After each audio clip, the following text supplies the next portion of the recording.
Hi guys, so today I'm going to show you the food I ate for breakfast for 7 days from the 25th of December to the 1st of January every morning. So the first thing to do of course is to clean the cooking area. Next, we used firewood for this day, that was the 30th of December. So yes, cut the firewood, set or arrange the firewood in the fireplace. You can see that there's some already burnt wood. We used this I think the day before. Yes, we used this the day before, so we had just reused the burnt wood. Next is to cut up my yams and prep the yams, cut off the yams, peel the skin, rinse it properly. you know this place is a bit sandy, so yes, everything needs to be properly washed, properly rinsed. Rinse it properly, and then the next thing to do of course is get a clean pot and cut up the yams into small pieces and put it in the pot. So I need to tell you something here. What we cooked, what I ate for 7 days as breakfast is pounded yam. Yeah, pounded yam. So after cutting it up, put it in my pot, I'll simply just pour water, cover my yams, and cook. On no occasion should you put salt in your yam. If you're going to be pounding the yam, then please do not put salt. You don't need salt in your pounded yam. So here I am just trying to light up my fireplace and of course get cooking. So while the yam is cooking in the fireplace, I start to cut up the polythene or the nylons we'll be using to wrap up the pounded yam for those who are not ready to eat immediately.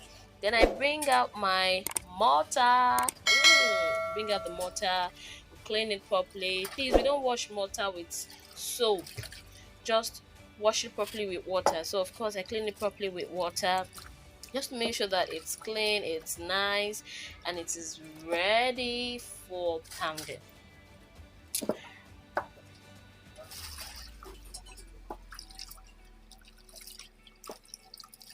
As you can see, this mortar is quite old. I've known this mortar to be in existence for about a long time anyway, and people around have known it to be in existence for over 30 years. So yeah, my yam is finally cooked and ready to be pounded. Now, our mommy in the house came out to, help out, and she was the one putting in the yams while I was doing the pounding. You would, if you are a pounded yam fan right now, you should be thinking of the kind of soup you would use to devour this pounded yam. For me, on this particular day, the 30th of December 2021, I consumed this pounded yam with marugo soup. Ah, delicious. So yeah. Back to the pounding. As you can see, she's putting it in batches while I'm pounding immediately. It's been a while I pounded yam. Yeah, it's been a while. We the city people, we always use machines and all, and then the noise of pounding sometimes might not be palatable to the neighbors, especially if you live in story building. So I've not had to pound yam in a while. Pound yam in an old fashioned way like this in a while. So yeah, if you really know how to pound yam, you would notice that I'm a bit rusty here. I'm a bit rusty. Yeah.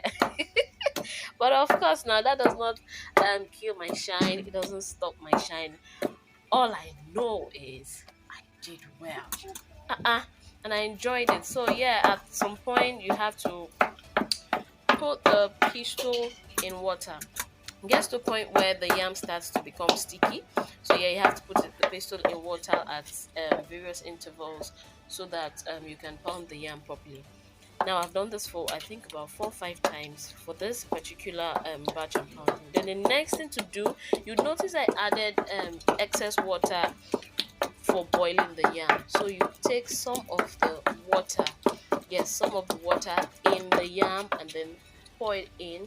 So it helps to get fluffy, nice, soft, and then I don't know how to describe this feeling. But it just helps you get this nice texture to your pounded yam, and it's really nice. You would notice that the pounded yam right now, if you take a very good look at it, you notice that it's a bit soft, yeah, and it's coming together really, really, really well. Don't mind that my turning. More. Oh, man, it's been a while. It's been a while. It's been a while. But I'm here with my people. I came here with my people. I came here to visit my people. So yes, yes, yes. I just had so much fun. And you know what? After pounding the yams, my mommies took me out to get fresh herbs. Yes, fresh herbs. So I'll be posting a lot of videos on all these herbs that I used to drink while growing up. That used to help us, stay healthy. We used to take so many tablets, and all of that was just herbs, agbo, agbo, agbo, agbo, lama mubai. So yeah. I'm done with the pounding, and now it's just time to scoop up the pounded yam into the plates or the bowls, and ready to consume, ready to eat. So if you are not ready for your to eat your pounded yam, it's just better you put it in a nylon or in leaves, yes, to keep it super nice and fresh. But in this case I used nylon, and that's what it looks like.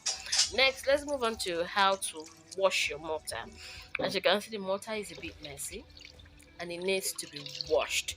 So while washing your mortar, I said it earlier and I'm going to say it again. Please do not use soap to wash your mortar. If not, come on, your yam would your the next batch of pounded yam, you use this mortar to pound. This mortar and pestle to pound is literally going to be tasting like soap. I don't even know how to explain it, but please, in on no occasion should you ever use soap to wash your pestle or your mortar. Use just clean water, as you can see here. Yes, the process is a bit tedious. You have to scrub and scrub and scrub and scrub. But hey, don't use soap. Don't use soap. No, don't use soap. Don't even think about it. So here I am, giving it a good, nice wash. And I'm just going to be scooping out the dirty water with a flat bowl. You can use anything you have to scoop out the dirty water. You can actually just pour the water away by bending your mortar slightly. And you'll notice my mortar is getting really nice and clean at this point. Yeah. Okay, excuse me, it's not really my mortar, but in this case now I'm using the mortar to pound yam for us. So okay, yes, let me say it is my mortar. It is my mortar. Honestly, this was a wonderful, wonderful, wonderful experience. I mean, it's been so long, like so long. Uh, I'm actually so happy anyway because 2021 was a year with a lot of ups and downs, but here I am pounding yam. I mean, pounding yam. Wow. I'm thrilled. I'm thrilled, and I'm thankful and grateful to God for me, for my family, for my people whom I came to visit in my village here. We've all been through a lot, yes, through a whole lot. God is God, and in as much as God is God, things will continue to, work out well for us, regardless and irrespective of whatever may be happening around us. Yes,